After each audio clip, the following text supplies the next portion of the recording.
Pada video sebelumnya, kita sudah berkenalan dengan virtual machine dan juga tipe-tipe arsitektur pada virtual machine. Selanjutnya, pada video kali ini kita akan mulai belajar bagaimana merunning atau membuat virtual machine dan juga sebagainya. Kalau teman-teman ingat, ketika kita belajar arsitektur virtual machine, ada yang namanya bare metal arsitektur, ada juga yang namanya hosted arsitektur. Untuk hosted itu, hypervisor yang bisa kita gunakan ada VMware Workstation, ada juga yang namanya VirtualBox. Meskipun selain dua ini masih banyak lagi tentunya, tapi saya rasa yang umum digunakan hanya dua ini, VirtualBox dan VMware Workstation. Di sini kita hanya install VirtualBox saja terlebih dahulu. Untuk VMware Workstation mungkin pada bab selanjutnya atau bab kemudiannya. Kita masuk ke browser ya. Kita akan masuk ke browser ke sini. Di situ kita ketikkan download VirtualBox. Nah, kita klik saja. Nah, nanti akan tampilannya seperti ini. Kemudian teman-teman bisa download sesuai dengan OS teman-teman. Dalam hal ini, OS saya adalah Windows. Jadi tentu saja saya akan klik yang Windows host. Nah, seperti ini. Kita save saja. Nah, kebetulan saya sudah download ya. Teman-teman tinggal download OS sesuai saya teman-teman. Dan juga untuk proses instalasi VirtualBox itu umum ya, tinggal next saja. Nah, teman-teman akan muncul tampilan seperti ini ya. Nah, seperti ini. Ini adalah tampilan dari Oracle VirtualBox seperti itu. Nah, kita akan lanjut ya. Yang pertama, kita akan install Ubuntu pada VirtualBox. Ubuntu merupakan operasi sistem atau OS yang berbasis Linux, karena banyak sekali OS yang berbasis Linux namun beda vendor saja atau beda pembuatan seperti Debian, dan masih banyak lagi OS yang berbasis Linux. Lalu kita juga akan belajar Power of PS Shape ya, dan juga materi-materi lain yang akan kita bahas pada bab ini. Yang pertama, kita akan install Ubuntu Server ya. Kita masuk ke sini, lalu kita ketikkan download Ubuntu Server. Kita masuk ke website resmi dari Ubuntu ya. Kita install saja seperti itu ya. Saya tidak perlu ya install karena saya sendiri sudah mempunyai ya. Kita langsung saja pergi ke VirtualBox. Kita new. Nah, kita bisa membuat namanya Ubuntu Server saja. Nah, ini adalah file yang ingin kita lokasikan. Kita lokasikan di local disk D. Bebas ya, mau di local disk C atau di local disk D. Dan juga mau di mana saja, bebas. Dan juga untuk image ISO-nya mungkin nanti tipenya ini udah Linux. Dan juga untuk prosesor mungkin kita default saja ya. Prosesor itu yang bebas ya. Kita itu tergantung yang kita butuhkan untuk merunning virtual machine. Mungkin saya cukup satu saja, sama ini juga. Nah, ini storage yang kita perlukan pada virtual machine, karena saya tidak perlu berat-berat ya. Saya cukup menggunakan 25 GB saja ya. Kita next, finish. Kita masukkan file ISO yang sudah kita download tadi ya. Masukkan ke setting, itu storage yang download ini ya, yang ini. Kita empty, terus kita masukkan Ubuntu Helper Lib ya, ini lib. Kita oke, itu kita running start. Kita tunggu.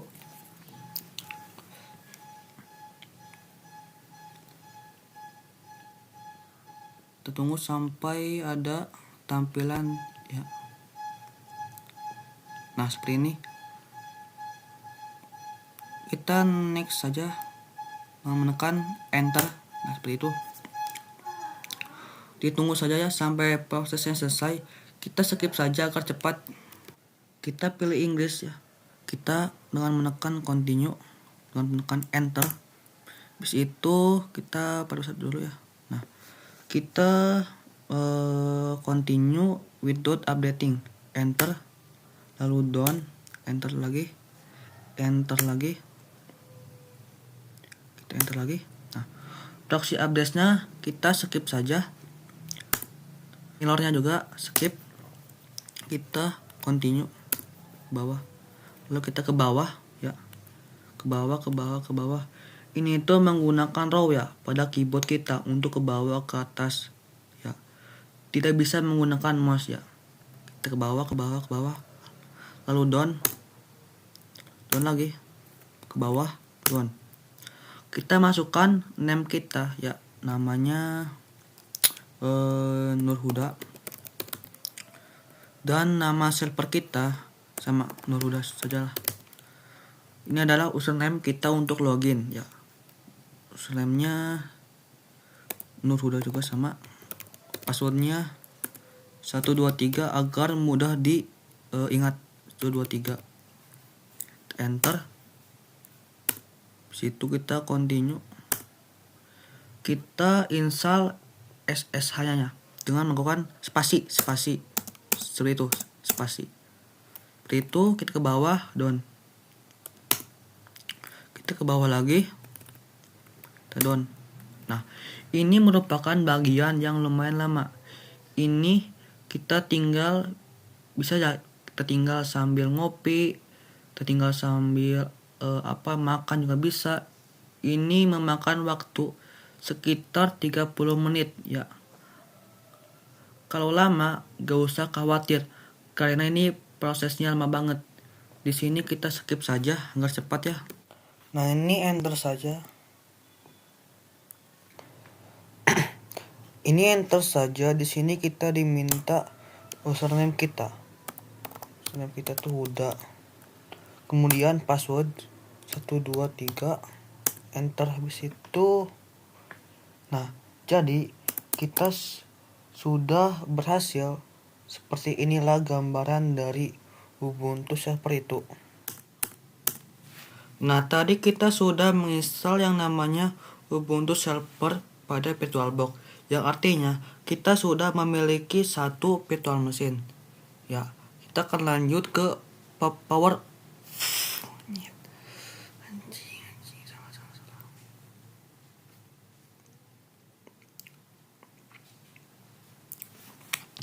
Nah, tadi kita sudah menginstal yang namanya Ubuntu server pada VirtualBox, yang artinya kita sudah memiliki satu virtual machine ya. Kita akan lanjut ke power off versus save. Apa bedanya? Kita langsung saja ke pembahasannya. Masuk ke VirtualBox, itu show. Kita perkecil. Nah, ketika kita silang atau mau close ya, otomatis langsung nanya nih, ini mau di save the machine state atau mau di power off the machine.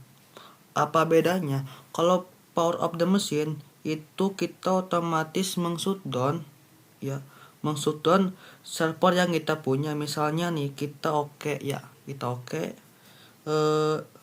servernya itu langsung mati. Sedangkan save the machine state dia tuh kayak cuman nge-sleep atau dia itu akan mematikan server dimana. Nah, tadi kita sudah menginstal yang namanya Ubuntu server pada VirtualBox, yang artinya kita sudah memiliki satu virtual machine ya. Kita akan lanjut ke power.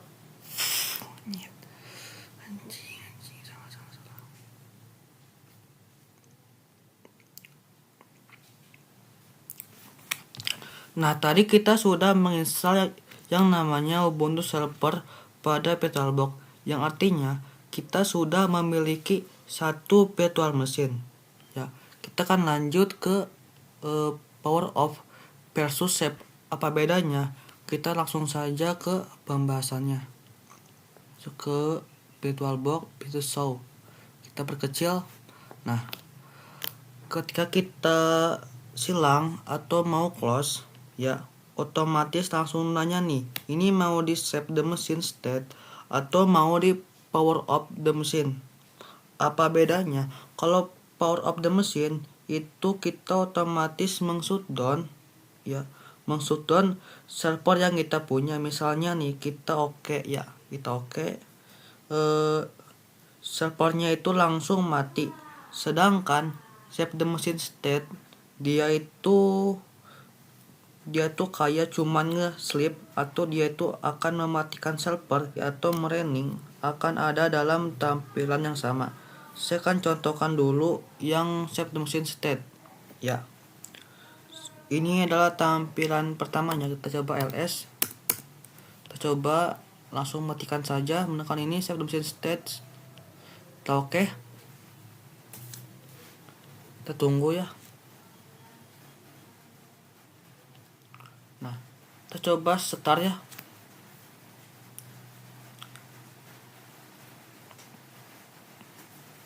Kita tunggu. Ini dia malah cepet ya, ketimbang dari save the power of the machine. Sorry. Nah, dia itu akan kembali dalam tampilan yang sama pada server itu ya. Ini sama ya yang kayak tadi. Nah, apa bedanya ketika kita matikan dengan power of the machine? Misalnya ya, power of the machine ini kita coba close. Apa bedanya dengan ini? Kalau ini tuh dia itu akan mati total. Jadi ketika kita merunning dia itu akan kembali ke tampilan yang sama. Ya, kita coba power of the machine, kita oke ya.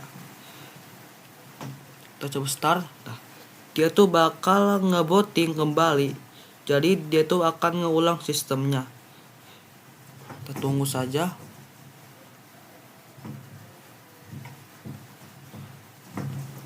Nah, seperti ini ya, tuh.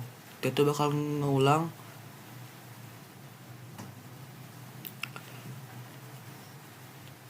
Ya, sama seperti ini ya, kita di Windows shutdown seperti itu.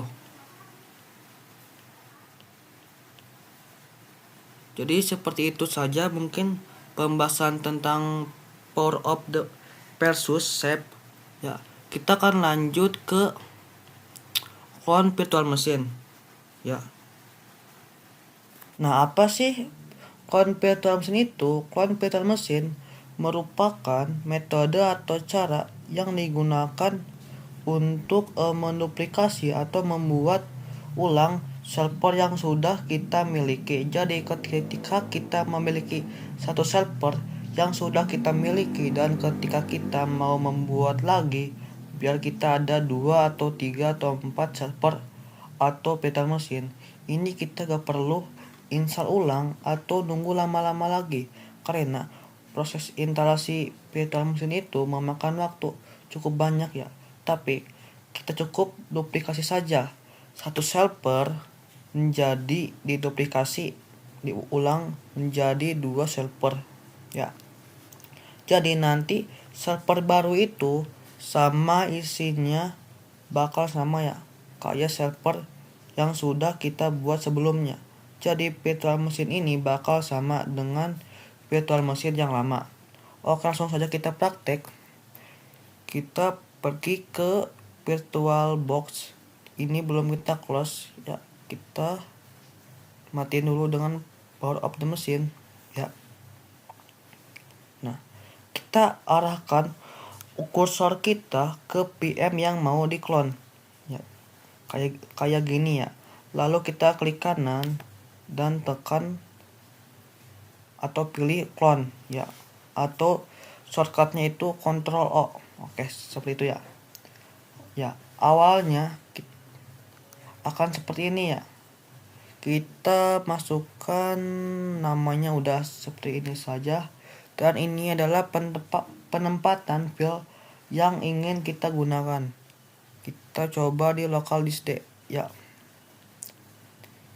Seperti ini. Kita oke. Habis itu next. Lalu di sini ada dua tipe ya. Ya. Yaitu yang pertama full clone dan link clone. Apa bedanya? Kalau full clone itu menduplikasi saluran konfigurasi atau isi yang ada pada virtual machine kita. Lalu untuk link clone, dia hanya menduplikasi atau mengcloning konfigurasi pada snapshot terakhir. Jadi Jadi kita tuh punya virtual machine. Kita punya 5 konfigurasi IP address. Lalu kita buat snapshot. Lalu terdapat perubahan. Setelah snapshot terdapat 7 IP address ya. Lalu ketika kita pilih full clone, dia itu akan menduplikasi seluruh IP address yang ada, yaitu 7. Kalau link clone itu hanya 5 ya, seperti itu. Kita pilih full clone saja ya, kita finish di situ, kita tunggu ya. Ini prosesnya gak bakal lama ya, ini cepet. Nah seperti itu, kita tunggu.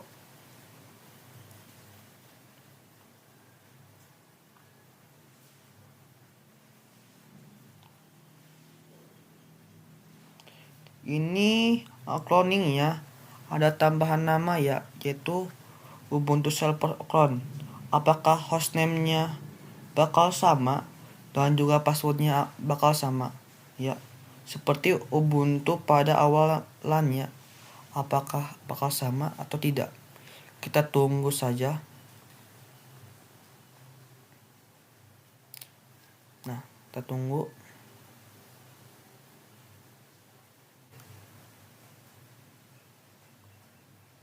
Kita tunggu ya sampai selesai ya. Kita ini udah ya, kita coba enter. Sepertinya hostname-nya masih sama. Kita coba masukkan username-nya itu. Nah berarti ini sama ya, passwordnya 1 2 3 enter. Nah berarti duplikasi cloningnya itu berhasil ya, seperti itu.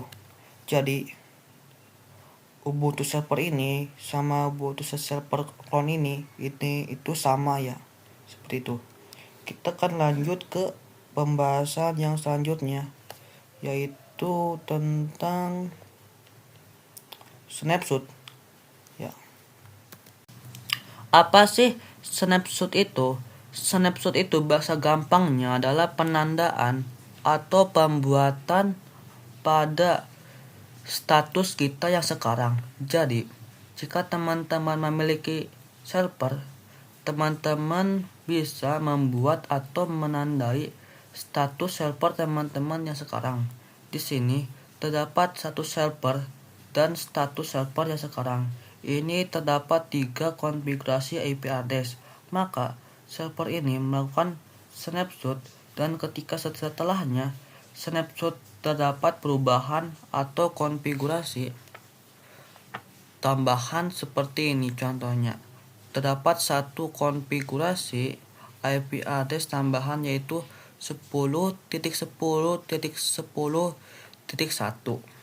Dan ternyata ketika melakukan perubahan atau konfigurasi tambahan terdapat error atau gangguan, maka server tersebut bisa dengan mudah kembali ke status awal atau penandaan awal sebelum terjadinya error, yaitu ketika hanya terdapat 3 konfigurasi IP address. Jadi bahasa gampangnya atau lebih mudahnya adalah pembuatan checkpoint.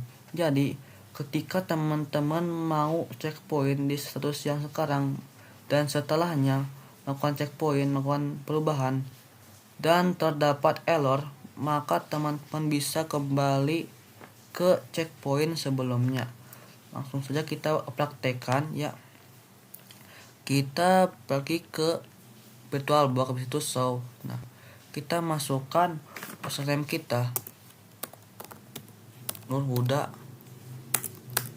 123 ya. Nah, kita coba masukkan perintah ls. Ini tidak ada file apapun yang tertampil.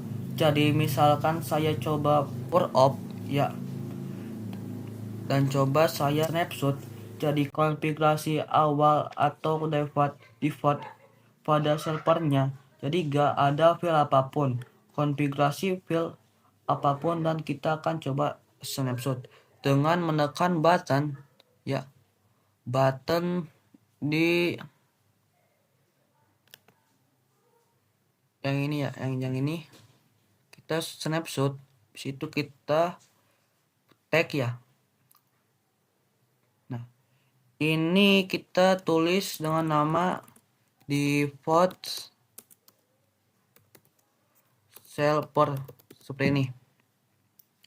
Deskripsinya bebas, mau ditambahin apa enggak, kita langsung saja oke ya. Jadi snapshot yang ada di sini akan kita buat snapshot tanpa ada konfigurasi file apapun. Kita coba running ya, kita detail, habis itu start.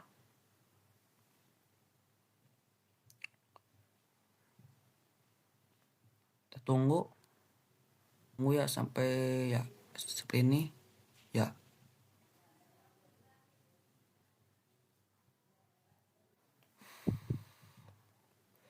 Di sini kita login, Nur Huda, password 123. Nah, kita akan membuat file baru dengan perintah touch. Seperti ini, touch ya. Kita di sini tidak ada file ya, kosong ya, filenya enggak ada.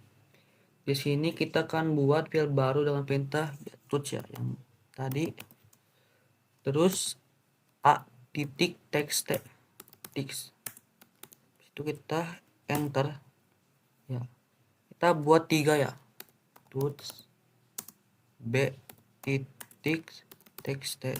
itu kita buat lagi c.txt, kita ls. Nah, kita memiliki 3 ya file ya yang kita miliki di server ini. Nah, sekarang saya akan coba power of the machine ya. Ini kita oke. Seperti itu. Saya sekarang akan coba kembali ke snapshot ataupun status yang sudah saya tandai sebelumnya, yaitu yang tidak ada file apapun ya. Di sini kita pergi ke snapshot, di situ kita restore. Di sini ada dua opsi ya, dengan centang yang artinya membuat snapshot baru dengan tampilan terakhir. Nah, untuk itu lebih baik kita unchecklist saja ya. Karena kalau konfigurasi tersebut gagal, ya tentunya kita gak perlu di save lalu kita restore untuk mengembalikan ya. Nah, kita coba kembali lagi ke detail start. Nah, prosesnya sudah selesai ya, kita start ya. Seharusnya tidak ada file yang ketampil ataupun file yang ada pada server ya, karena kita sudah kembali ke default server ya. Kita tunggu saja. Di sini kita masukkan lagi username kita, yaitu Nur Huda, password 123 ya. Kita enter. Kita coba masukkan perintah ls. Apakah masih ada file yang tertampil? Jika masih ada file yang tertampil, maka snapshotnya gagal. Jika tidak ada, maka restore snapshot kita berhasil. ls, ternyata tidak ada ya, tidak ada file apapun yang tertampil karena saya sudah kembali ke status awal ketika saya membuat snapshot ya. Mungkin itu saja pembahasan untuk snapshot itu. Kita akan lanjut ke ekspor dan impor pada virtual machine ya.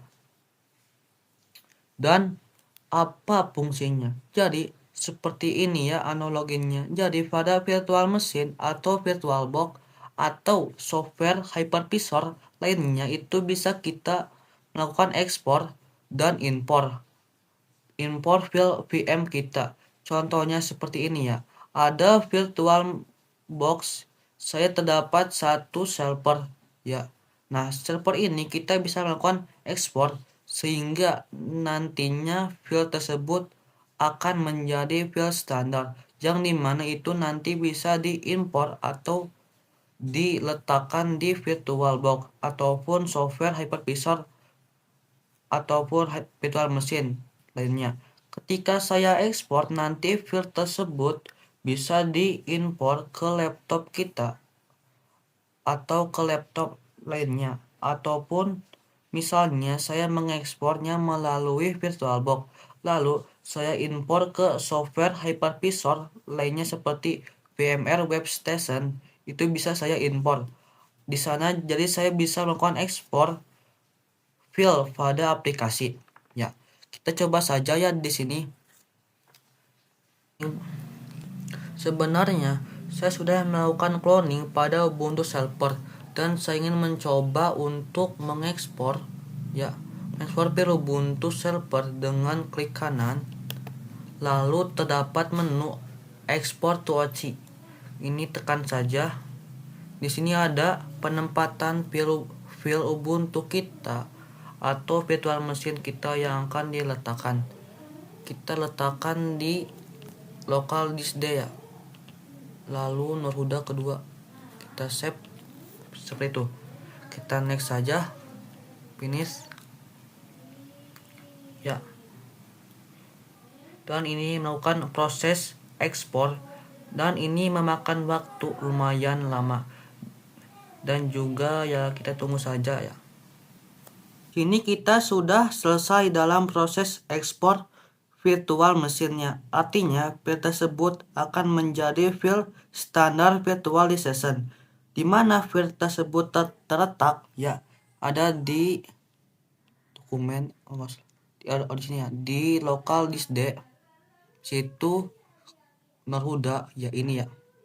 Ubuntu Server OVA. Seperti itu. Sekarang kita coba bagaimana ketika file tersebut kita impor ke software virtual machine lainnya atau ke laptop interface lainnya. Caranya tinggal tekan atau klik 2 kali ya. Nah, seperti ini. Di sini kita disuruh milih mau VMware Workstation kah atau mau VirtualBox Manager. Karena di sini kita akan contohkan untuk menggunakan VirtualBox, pilih VirtualBox Manager ya.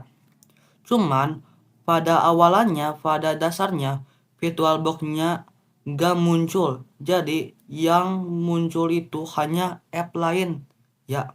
Jadi bagaimana jika tidak ada opsi atau pilihan VirtualBox Manager? Teman-teman bisa scroll ke bawah ya. Terus cari yang namanya use an app on your PC. Ini ya. Tekan saja seperti itu. Nah, bagaimana cara menemukan file VirtualBox? Ya, kita pergi ke local disk C.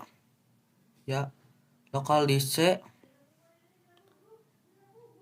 Terus pergi ke program file yang ini ya, jangan yang bawah ini. Itu cari Oracle ya. Kita coba perbesar enggak usah. Oracle ini ya, Oracle terus VirtualBox, cari VirtualBox ini ya. Nah, seperti ini ya. Dan ini opsi VirtualBox-nya sudah ada. Saya tidak perlu open ya, teman-teman bisa langsung pilih saja VirtualBox Manager ya. ya, yang ini. Kita pilih just one ya, seperti itu. Kita pergi ke VirtualBox ini ya, kita finish, kita tunggu ya, seperti itu. Sini sedang melakukan import dari Donova. Kalau impornya itu prosesnya gak selama ekspor ya, ini cuman paling sekitar 2 menit doang atau 1 menit doang. Kita tunggu. Ini kita close ya, jadi ya, kita tunggu ya. Nah, ini filenya. Coba kita start saja ya. Maka filenya bakal sama dengan file Ubuntu server yang sudah kita ekspor. Kita tunggu. Kita enter saja. Nah, jadi username-nya masih sama ya. Kita masukkan username kita 123. Nah, ini sih sama. Mungkin seperti itu saja untuk pembahasan bab 2 ini.